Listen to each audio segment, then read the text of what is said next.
សូមជម្រាបសួរបងប្អូនថ្ងៃនេះលោកគ្រូនឹងបង្ហាញអំពីការ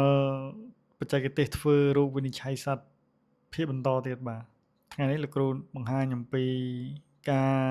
ពិនិត្យមើលប្រព័ន្ធរំលាយអាហារបាទអញ្ចឹងតើតើទៅនឹងការពិនិត្យមើលទៅលើប្រព័ន្ធរំលាយអាហារហ្នឹងគឺយើងមានបាទមាត់ធ្មេញពោះបាទហើយមើលទៅលើ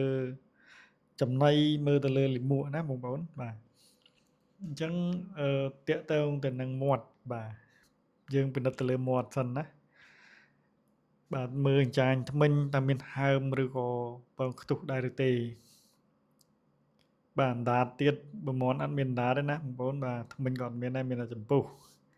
បាទអញ្ចឹងនេះខ្ញុំនិយាយទៅលើគោឬក៏ជ្រូកឬក៏ក្បីណាហើយនឹងសត្វសំណាក់អីចឹងទៅបាទអញ្ចឹងយើងមើលទៅលើអណ្ដាតហ្នឹងវាមានពណ៌វាណាពណ៌ផ្កាឈូកឬក៏អណ្ដាតវាពណ៌សហើយនឹងរាងវាហ្នឹងរាងកោងវាចអត់បាទអញ្ចឹងបន្តទៅគឺយើងពិនិត្យទៅលើធ្មេញបាទធ្មេញហ្នឹងយើងមើលវាសឹកអត់ឬក៏វាមិនស្មើវាចឬក៏មានខ្ទុះនៅតាមជើងធ្មេញដែរឬក៏អត់បាទពោះយើងស្ដាប់ស្នូររបស់ពោះដោយយើងប្រើបំពង់ណាបងប្អូនបាទយើងប្រើបំពង់ប្រហែលជាប៉ុនកដៃហើយដាក់ចូលទៅនឹងពោះសត្វទៅហើយយើងស្ដាប់នឹងត្រចៀករបស់យើងព្រោះយើងអត់មានសម្រាប់ស្ដាប់ទេព្រោះយើងទិញយើងអស់លុយច្រើនអញ្ចឹងយើងប្រើបំពង់បន្តមកទៀតយើងពិនិត្យមើលទៅលើលាមកបាទដូចជាគោវាអាចចុះមកទាំងដុំពណ៌បៃតងបាទវាស៊ីស្មៅណា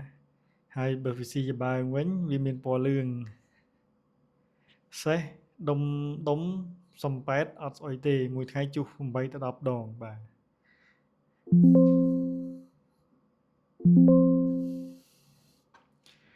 បាទអញ្ចឹង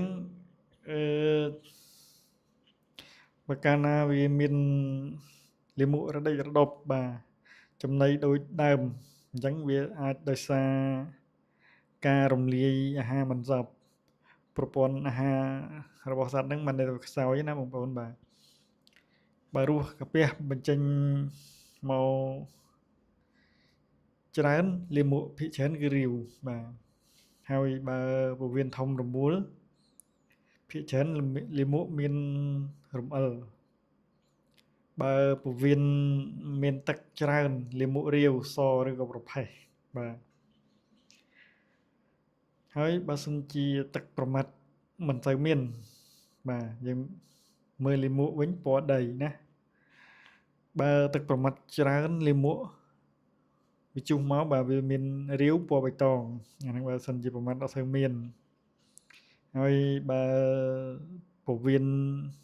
ចិញ្ចៀមបាទលាមកវាអាចពណ៌ប្រផេះឬក៏ពណ៌ក្រហមជាំឬមានលាយឈាមតិចៗបាទបើរលាកពោះវៀនមានលាយឈាមឬក៏រំអិលបាទអញ្ចឹងបន្តទៀតយើងមើលទៅលើចំណីណាបាទចំណីសម្រាប់ជ្រូកមាន់ទាត្រូវមានសារធាតុចិញ្ចឹមគ្រប់គ្រាន់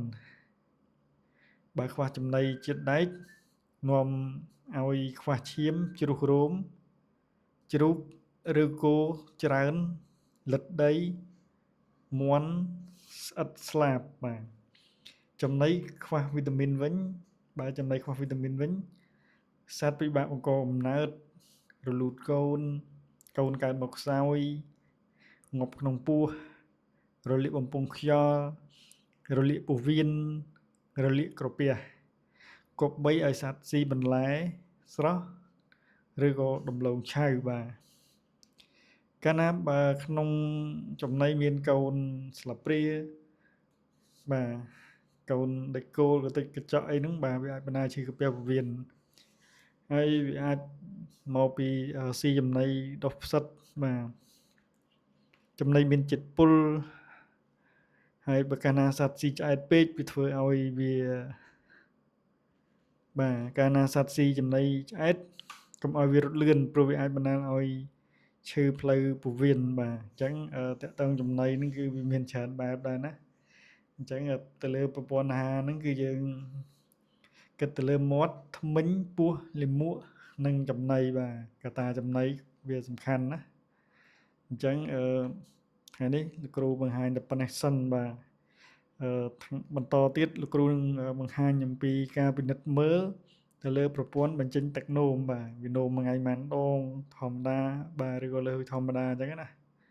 បាទអរគុណ